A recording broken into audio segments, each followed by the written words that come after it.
Okay, so let's just jump right in. We've all been there, right?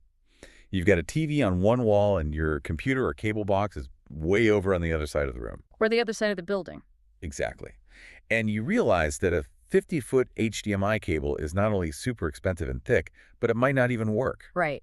And that's where this fundamental shift is happening. The line between AV audio visual and IT, your standard networking, is basically disappearing. Which brings us to the piece of hardware for today's deep dive. Yep. The NTI ST-IPHD-POELC. It's a bit of a mouthful, but it's an HDMI over gigabit IP extender.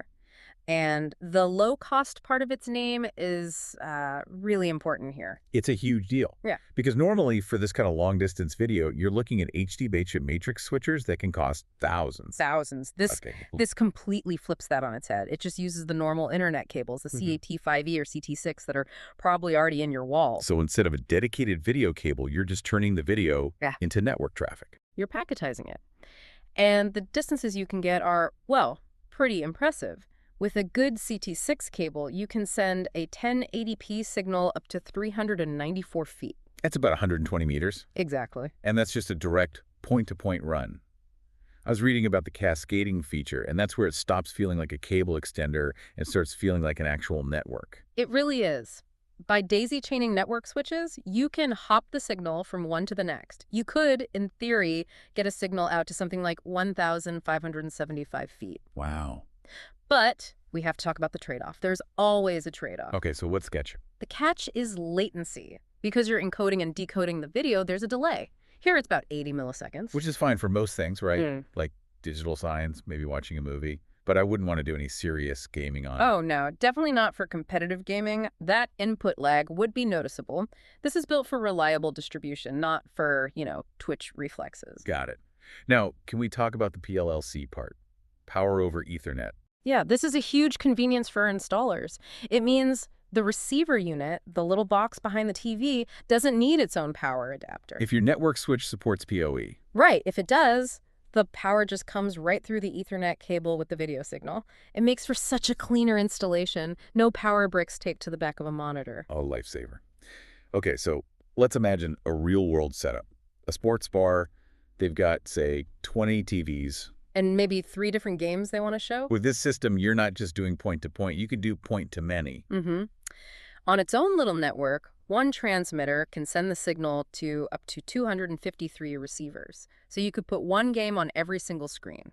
But what if you want to put, football on 10 screens and the news on the other 10? How do you manage that traffic? And that's where the IT side of it really comes into play.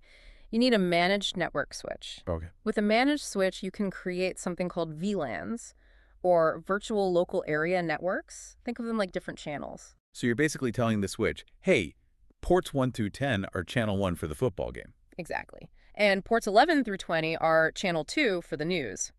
The switch keeps all that data separate so the video streams don't, crash into each other and bring down the whole network. It's like a virtual video matrix switcher, but using standard networking gear. That's the perfect way to put it. One last thing that I thought was really clever, the IR control.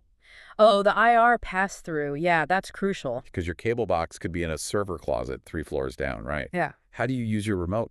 Well, the receiver unit by the TV has an IR sensor. It picks up your remote signal, sends it back over the network cable against the flow of the video, and the transmitter unit blasts it out at the cable box. So to the user, it just works. The tech is totally invisible. Which is always the goal. So at the end of the day, for around $150 a box, you're getting a system that used to cost, well, a fortune and require a specialist.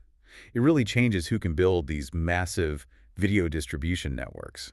It really does. And that scale, it gets you thinking. I mean, let's sit back for a second. This system can support 253 screens from a single source. It's a lot of screens. It's basically a private broadcast network. So here's a thought to leave you with.